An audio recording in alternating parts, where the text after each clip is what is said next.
Hi guys, आज मैं आप लोगों के साथ एक ट्रू स्टोरी शेयर करने लगी हूँ। मेरा नाम अहमद है और मेरे साथ पेश आने वाला वाक़या एक सच्चा वाक़या है। ये आज से तकरीबन 7 साल पहले की बात है कि जब हम गांव में रहा करते थे।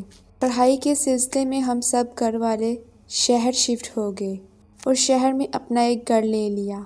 मैंने पढ़ाई मुकम्मल की और पुलिस की नौकरी के लिए अप्लाई कर दिया। लकीली मुझे पुलिस की जॉब मिल गई। तकरीबन 5 साल बाद मुझे इत्तफ़ाक़न अपने गांव किसी ज़मीन के कागजात के सिलसिले में वापस आना पड़ा। मैंने बस पकड़ी और गांव जाने के लिए निकल पड़ा। जैसे ही मेरा गांव करीब आया, बस ने मुझे नीचे उतार दिया, क्योंकि गांव तक पहुंचने के लिए आगे रिक्शा या टांगा वगैरह यूज़ होते थे। खैर, मैं बस से नीचे उतरा। मेरे साथ एक छोटा सा कपड़ों का बैग था, लेकिन बदकिस्मती से रात होने की वजह से मुझे कोई भी टांगा या रिक्शा ना मिला। इस वक्त रात के 9 बज रहे थे। रात काफ़ी ज़्यादा होने की वजह से कुत्ते रोड पर भौंक रहे थे। मैंने सोचा गांव करीब ही है, मैं पैदल चल के चला जाता हूँ। काफ़ी ज़्यादा रात होने की वजह से कुत्ते काफ़ी ज़्यादा भौंक रहे थे। मैंने अपनी हिफाजत के लिए लकड़ी की एक छड़ी उठा ली और अपने साथ रख ली, लेकिन कुत्ते फिर भी मुझे देखकर भौंके जा रहे थे। लेकिन जैसे ही मैंने गौर किया तो मुझे महसूस हुआ कि वो मुझे देखकर नहीं बल्कि मेरे पीछे किसी को देखकर भौंक रहे हैं। मैंने पीछे देखा तो एक लड़की खड़ी थी।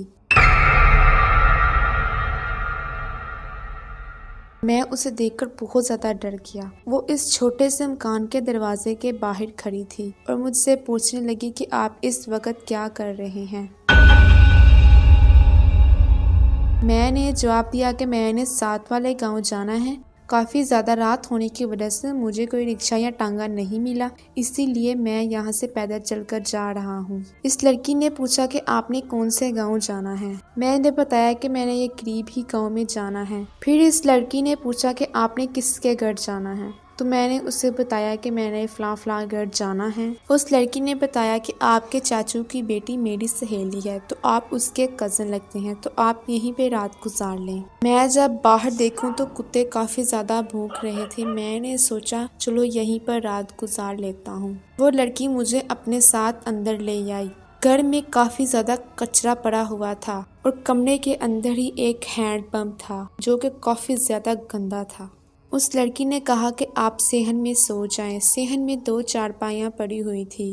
एक चारपाई पर उसकी अम्मी लेटी हुई थी और दूसरी पर उसने कहा कि आप लेट जाएं। उस लड़की की अम्मी की आंख खुली तो उन्होंने अपनी बेटी से पूछा कि बाहर कौन आया है, तो उस लड़की ने जवाब दिया कि मेरी सहेली के कज़न हैं, इन्होंने साथ वाले गांव जाना है। काफ़ी ज़्यादा रात होने की वजह से मजबूरन वो यहाँ पर रात गुजारना चाहते हैं। उस लड़की की माँ ने कहा, खैर कोई तो हमारी मदद के लिए आया। और ये कहते ही वो दोबारा फिर से सो गई। मुझे ये सुनकर काफ़ी ज़्यादा अजीब लगा। खैर मैं उस चारपाई पर लेट गया और सो गया। सुबह जब मेरी आंख खुली तो सेहन में कोई भी मौजूद ना था।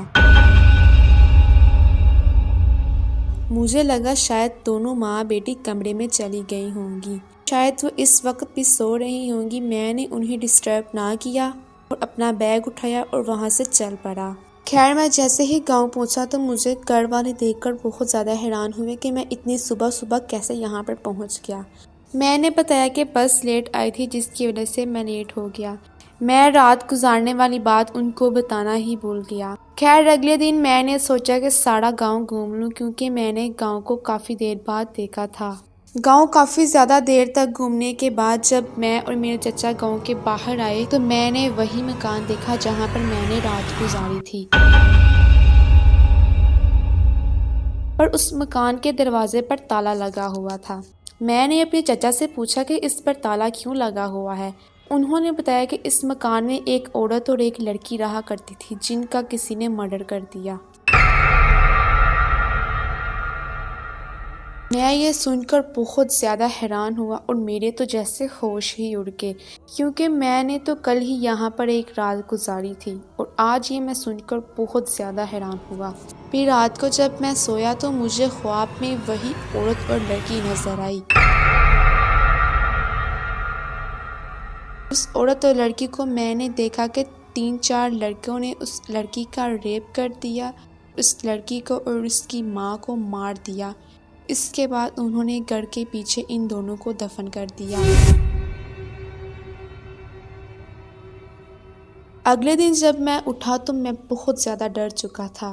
खैर, पुलिस वाला होने की वजह से मैं फ़ौरन पुलिस स्टेशन गया और इन दोनों के मर्डर की फ़ाइल निकाली। फाइल में भी बिल्कुल ऐसा ही लिखा हुआ था।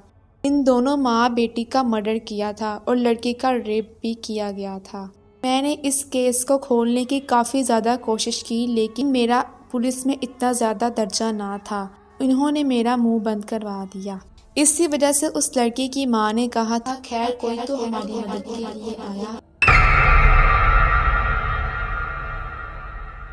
क्योंकि जिन लड़कों ने उस लड़के का रेप किया था वो काफ़ी ज़्यादा पावरफुल थे और वो गांव के चौधरी के बेटे वगैरह थे। खैर, मैं उनकी मदद तो नहीं कर सका, लेकिन वो मेरे ख्वाब में आई और उन्होंने मुझे ये सारा सच बताया। तो ये थी आज की स्टोरी। अगर आपको ये स्टोरी पसंद आई हो तो इस वीडियो को लाइक करें और मज़ीद ऐसी स्टोरीज़ जानने के लिए चैनल को सब्सक्राइब करें।